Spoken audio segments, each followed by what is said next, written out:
Lo que queríamos saber hoy es un poquito nombres, entender algo de lo que hicieron y ver, digamos, cuáles son como las influencias más importantes de esa tradición desde la cual va a aparecer el nombre de Percy Shelley, el nombre de Lord Byron y el nombre de John Keats.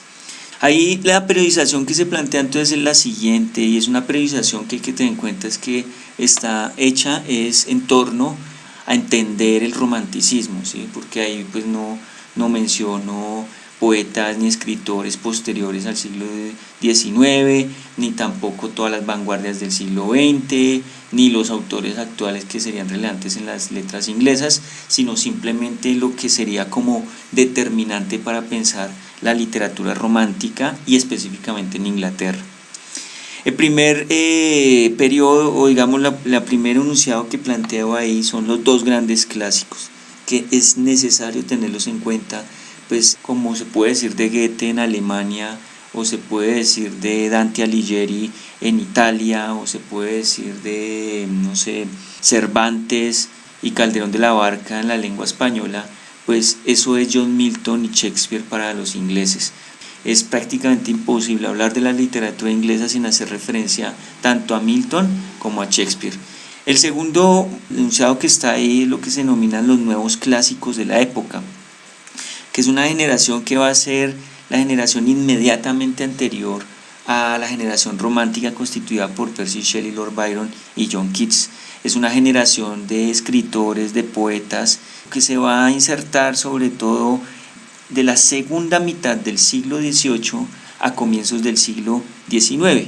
Y ahí van a aparecer nombres como William Wordsworth, el otro es Samuel Taylor Coleridge y William Blake, serían los otros personajes importantes. Y que esto ya sería la influencia directa de la generación romántica propiamente dicha. O sea, lo que estoy queriendo decir es que Percy Shelley como Lord Byron y John Keats son shakespearianos, están influenciados tremendamente por las obras de Milton y Shakespeare, pero de manera inmediata la influencia más cercana se encuentra en esto que denominamos con los nuevos clásicos de la época, que son William Wordsworth sobre todo y Samuel Taylor Coleridge, sería la otra influencia ya directa que existiría de la generación romántica. Hablando un poquitico entonces, primero sobre esta generación romántica de Percy Shelley, Lord Byron y John Keats, aquí hay que hacer una aclaración que es importante tenerla en cuenta y es sobre la relevancia, digamos, la importancia literaria que tienen estos autores.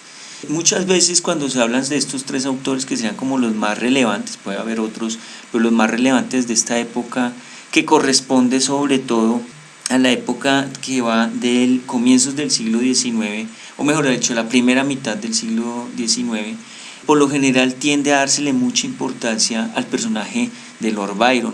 A veces hasta la gente no reconoce el nombre de John Keats y escasamente pueden dar referencias sobre Percy Shelley, pero en el caso de Lord Byron pues sí termina siendo tremendamente reconocido.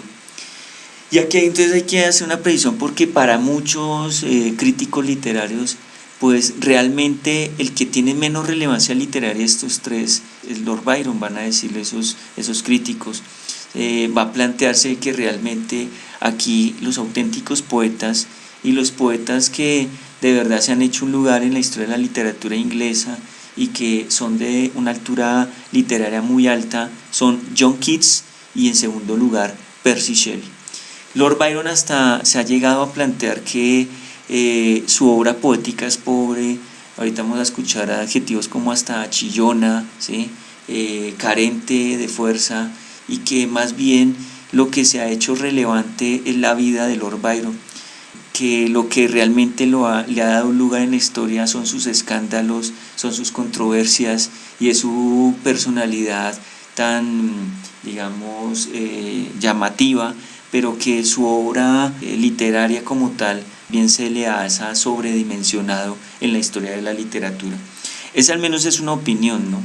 La otra opinión es que sí hay una importancia literaria en Lord Byron, pero que los mismos escándalos y la misma personalidad de Lord Byron de alguna manera ha ensombrecido esa fuerza literaria que tiene su obra. Entonces la gente tiende como a interesarse más sobre sus anécdotas, sobre su biografía, sobre su historia, y eso de alguna manera ensombrece un poco lo que hizo en su literatura. Y hay una tercera posición que va a plantear, es que Lord Byron realmente fue un gran poeta. Por ejemplo, esa es la posición que tiene Goethe, que consideró a Byron como un genio literario. Y en cambio, lo que sería Percy Shelley y John Keats, que no resultan siendo tan famosos, de ellos sí se van a considerar como auténticos poetas y se van a considerar como unos genios de la literatura inglesa. Como señala Damaso López en su conferencia Lord Byron o el sentimiento romántico del 2009, la percepción que Inglaterra tuvo de Byron no cambió en el tiempo reciente. Al menos así se puede constatar a partir de las opiniones de Bertrand Russell y T.C. Eliot. Es que, y aquí está refiriendo sobre todo al mundo inglés, ¿no? Es que de Lord Byron se pasa del amor al odio de manera, primero, visceral, pero además radical, ¿sí? Uno de los personajes más odiados de la historia de Inglaterra es Lord Byron, pero en cambio es tremendamente amado por la Europa continental, y eso pasó en la época de Byron. Lo que muchos señalan es que particularmente le sucede a Inglaterra, o sea, en Inglaterra no quieren a Lord Byron, y ese fenómeno no solamente se circunscribe a la época de Lord Byron, sino que va a empezar a suceder también con posterioridad, y es lo que voy a leer ahorita, porque esa es la opinión de Bertrand Russell y T.C. Eliot, que es posterior a la época de Lord Byron, pues siguen teniendo la misma impresión de este personaje.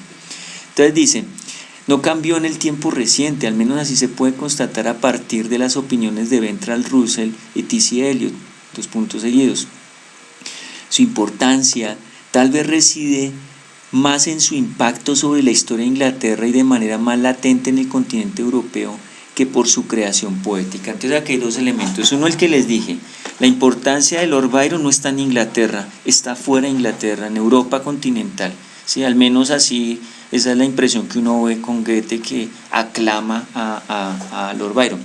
Que por cierto, yo por qué les menciono tanto a Goethe, porque es que cualquiera de nosotros diga que le gusta a Lord Byron, pues resulta irrelevante, a quién le importa, pero que lo diga Goethe, pues eso es algo realmente importante. O sea, Goethe, como les dije cuando estaba hablando sobre Shakespeare, pues considerado uno de los más grandes escritores de la literatura universal, de la talla y la altura de Shakespeare, de la talla y la altura de un Cervantes.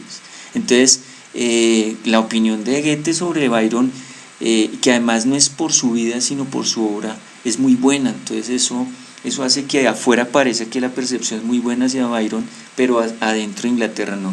Y el otro aspecto que acabo de señalar es que parece que todo el mundo está interesado por el personaje, o lo que consideran muchos que es relevante en la historia sobre Byron es su historia, sus anécdotas, sus relaciones políticas, sus relaciones sociales, el impacto que tuvo en la vida pública. Además también fue influyente en la vida política porque él era noble, sí tenía participación en el parlamento y, digamos, de alguna manera, además de esa vida política que él tuvo, pues también él representó unos ideales de la liberación sexual, ideales del liberalismo de la época, ideales del anarquismo que el mismo Godwin pues planteaba en sus textos y que lo llevaron a cabo en la vida misma, tanto Lord Byron como Percy Shelley, que hasta, por cierto, que de puertas hacia afuera Godwin era anarquista, pero puertas adentro en su casa con sus hijas era lo más godo que podía existir.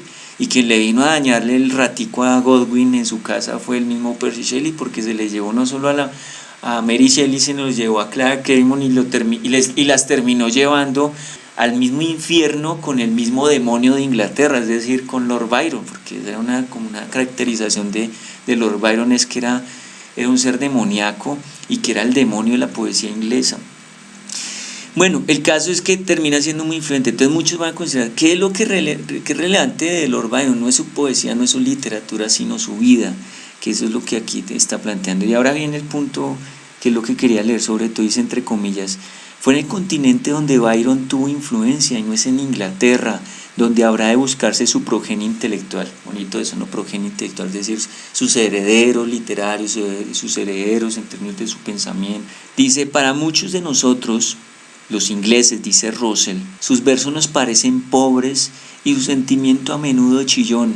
López, por otro lado, define a Byron dentro de un clasicismo apasionado. Es decir, muchos van a considerar que Byron no merece ser considerado como un romántico. ¿Qué significa que no sea considerado como un romántico?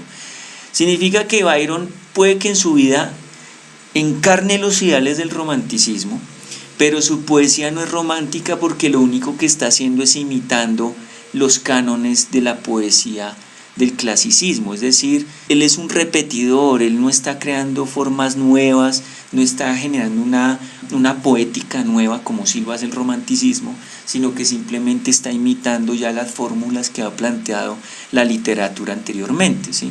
Es un imitador simplemente. Entonces, por eso es que es importante, cuando dicen que definen a Byron dentro de un clasicismo apasionado, pues simplemente sí, puede que ser muy, pero que eso ya sea propiamente romántico y que esté creando formas literarias nuevas como si lo hace Percy Shelley y John Keats, no, esa sería otra opinión. Más que un auténtico romanticismo, y si su personalidad rebelde y controversial de un necio aristócrata que no sabe lo que dice, como un arquetipo simplista y una idealización defectuoso producto de una cultura popular. Vean que esto que está diciendo aquí López es muy interesante, porque hay muchos que han lanzado esta hipótesis y dicen, ¿quién fue Byron? Realmente no sabemos. Lo que nosotros conocemos de Byron es un mito. Byron es una creación popular. Byron es un personaje que se ha inventado. O sea, que sí, que está basado en algunos hechos, algunas anécdotas, que el Byron existió y que fue una persona que escribió y hay unas obras de él, pero que ese personaje demoníaco, ese ser tan atractivo, pero al mismo tiempo tan odiado, pues que simplemente fue creado, una creación popular, y que eso no significa que eso no sea importante, es muy importante, o sea, es más importante que una creación popular, pues que pueda haber, que más real que eso, pues es tan real que es más real que el mismo Byron que vivió, ¿sí? Pero que esa es otra tesis, y que por lo tanto hay veces que hay que tener claridad si estamos hablando del Byron como construcción popular, como mito, ¿sí? Como personaje, digamos, producto de esa cultura popular, y otra cosa es hablar del Byron que realmente vivió y que pues hay autores que hacen el esfuerzo de reconstruir una biografía seria sobre él, pero que tal vez no sea tan apasionada como la que podría darnos la construcción popular que se ha dado a través del tiempo del mismo Byron. Dice después, punto seguido, más bien como lo sugiere Goethe, quien lo admiro incondicionalmente, la figura de Byron fue la de un gran talento y el representante de los tiempos modernos, más allá de todos los prejuicios y las trivialidades que opacaron su genialidad. Además, aquí hay otra tesis que, bueno, esto sí yo no lo voy a mencionar porque esto podría uno gastarse un semestre completo hablando sobre eso, pero es toda la teoría sobre el dandismo que inicia después Baudelaire y que después se retoma y que es tan interesante. Y es que, siguiendo esto que está diciendo Goethe, que dice que Byron fue no solo un gran talento, sino el representante de los tiempos modernos, es muy cierto si uno entiende que Lord Byron fue uno de los primeros dandies, el dandy que es tan representativo de la cultura moderna y que desde esa medida uno podría entonces decir sí, es así. Además porque es que Lord Byron era una persona excéntrica, pero además era un esteta, ¿sí? Una persona que, digamos, la consideración de lo moral, la consideración de lo existencial, la consideración de lo económico y lo político pasa por el rasero de lo estético. Todo hay que medirse a partir de un valor estético, y en su vida misma y como personaje pues toma, digamos, es un gran representante de ese esteticismo radical y ese dandismo, en la medida en que no solamente como postura poética, como les digo, que todo se tiene que valorar estéticamente, sino que además eso hace que Lord Byron se convierta en el arquetipo del hombre moderno bajo esa tesis del dandismo. Esto sería entonces la generación romántica. Ahora, ¿qué hay detrás de esa generación romántica? Pues se puede hablar de dos grandes influencias en esta poética. Una que es pues la influencia inmediata, que es esto que nominamos los nuevos clásicos de la época, y que es una generación inmediatamente anterior, como les dije, una generación que pues es prácticamente de la segunda mitad del siglo XVIII, y en cambio la generación romántica pues se ubica sobre todo en la primera mitad del siglo XIX. Y hay una influencia ya no inmediata, que es anterior, muchísimo antes. Por ejemplo, Milton es de 1608 a 1674 y Shakespeare 1564 a 1616, aunque estas fechas son imprecisas, ¿no? Sobre Shakespeare se suele decir que de Shakespeare no se sabe absolutamente nada, ni cuándo nació exactamente. El caso es que esta es la otra influencia, pero ya es una influencia, digamos, no tan cercana al romanticismo como tal. ¿Qué podemos decir que influye Shakespeare y Milton? En el caso de Milton, sobre todo, la referencia sería el paraíso perdido, sobre todo pues porque ahí digamos que está el prototipo del héroe romántico. El héroe romántico de Milton es Satanás, el demonio que se levanta ante Dios y quiere asaltar el cielo, pero que se está enfrentando contra un ser todopoderoso y sabe que esa batalla es una batalla perdida, pero aún así lucha, y esa es, digamos, la caracterización del héroe romántico que se plantea en John Milton. Y en el caso de Shakespeare, pues estaría sobre todo inserto el elemento de la tragedia, y aunque eso también ya está en el Satanás de Milton, pero además el explorar las pasiones, explorar lo más oscuro de la psicología y de las emociones humanas. Y esto sí que es muy típico después para la generación romántica. Todos estos autores se caracterizan por un intimismo, por introspección, por muy fuerte en esos aspectos oscuros, en esos sentimientos y esas pasiones que nos dominan y que de alguna manera también conllevan a la tragedia. Entonces todo esto es muy shakespeariano en ese sentido. Ahora, me voy a centrar más sobre todo en los nuevos clásicos de la época, en un aspecto que quiero hablar, que es el caso de William Wordsworth y Samuel Taylor Coleridge. El de William Blake, pues también muy relevante, sobre todo William Blake se ha hecho muy relevante en nuestros días, se le ha empezado a dar el reconocimiento que merece. William Blake en su vida pues no fue muy reconocido, cambio Wordsworth y Coleridge sí. William Blake además tiene una particularidad, que no solamente fue un gran poeta, sino además fue un pintor, y además su obra pictórica, su pintura y su obra poética tienen que ser leídas en conjuntos. Digamos, hay una propuesta en la que lo visual con lo poético es una sola obra de arte. Pero bueno, aquí me voy a referir sobre todo a Wordsworth y a Coleridge, que digamos fueron tremendamente influyentes para la generación romántica. Estos escritores son denominados como laquistas, ¿sí? De la palabra lake, que en inglés se traduce en español como lago. Son poetas considerados poetas del paisaje.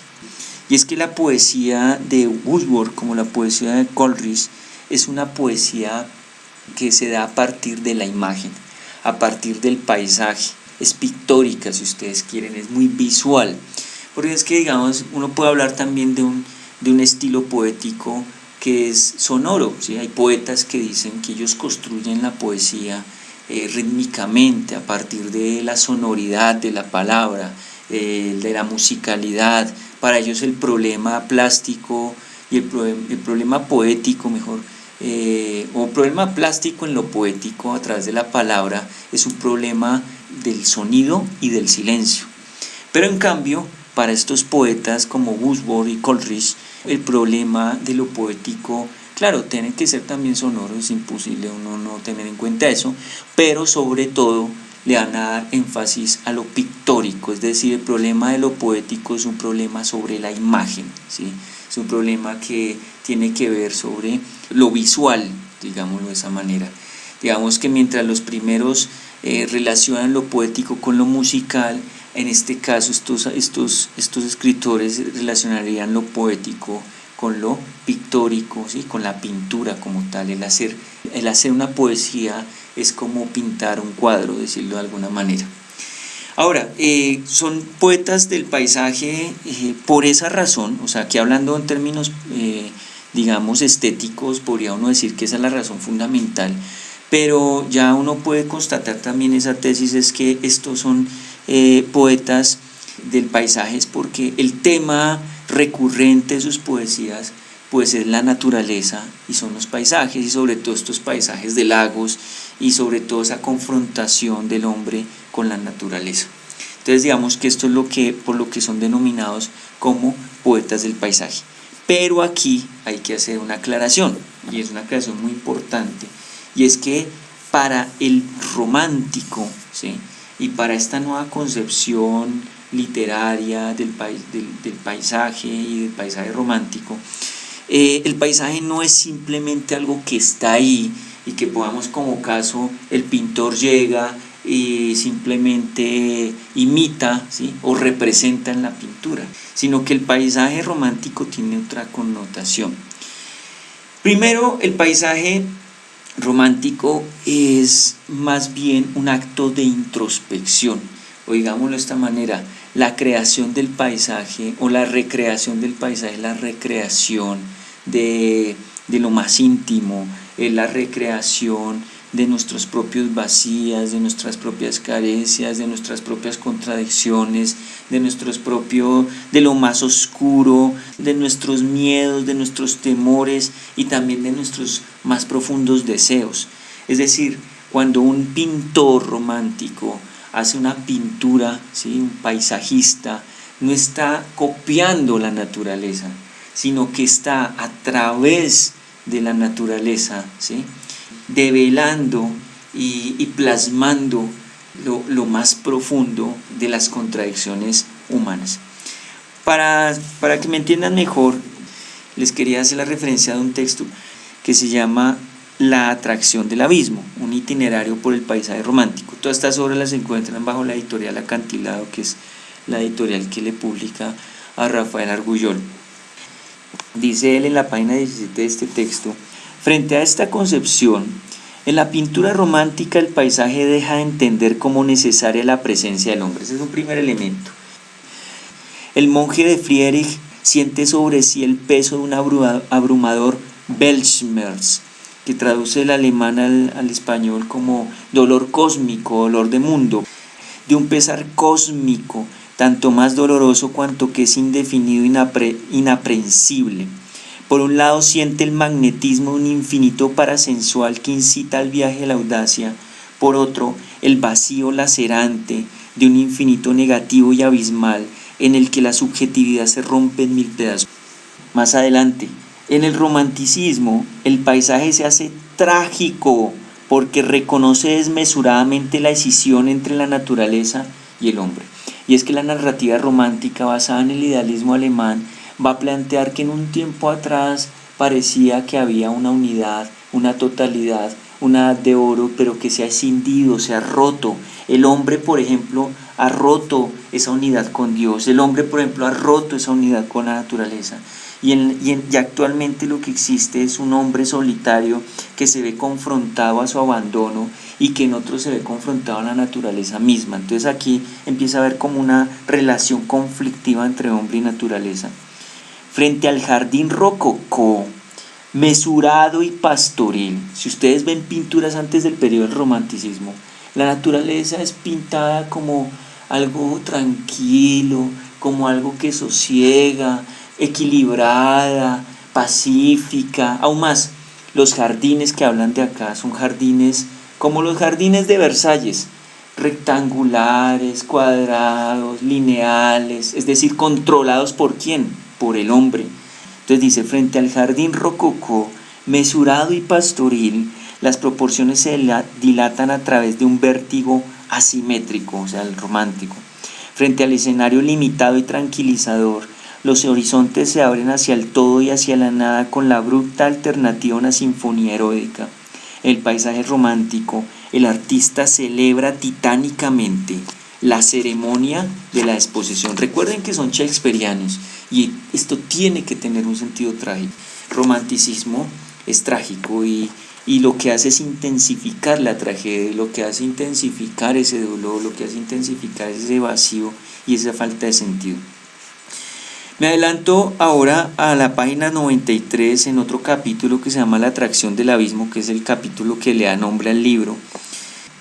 En realidad la fascinación del romántico por la naturaleza está directamente relacionada con la doble alma de este. Dos puntos seguidos. Se siente atraído, sí, por la promesa de totalidad que cree ver en su seno. Recuerden que hay una totalidad perdida, una unidad perdida, el hombre quiere recobrarla. Para él que al encontrarse con la naturaleza es posible. Pero después dice, y como tal, recibe el impulso de sumergirse en ella, pero al mismo tiempo no está menos atraído, terroríficamente atraído, podríamos decir, por la promesa de destructividad que la naturaleza lleva consigo mismo. Paisaje romántico, entonces, es una proyección de la subjetividad del artista, ¿sí? No es que el artista dibuje la realidad tal cual o la pinte tal cual. Y en esa proyección, pues lo que nos confronta con nosotros mismos de alguna manera. Volviendo entonces con Coleridge y con Wordsworth.